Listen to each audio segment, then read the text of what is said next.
Irerebisa ang disenyo ng isang dike sa Pampanga matapos itong gumuho dahil sa depektibong pundasyon.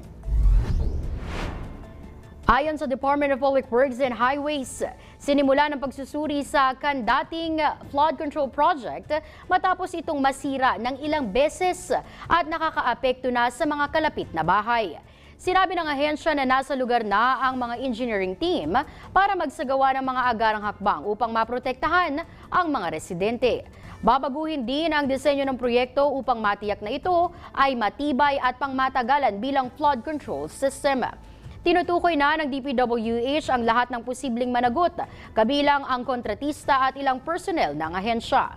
Isusumite ang resulta ng investigasyon sa Office of the Ombudsman at Department of Justice sa posibleng pagsasampa ng kaso.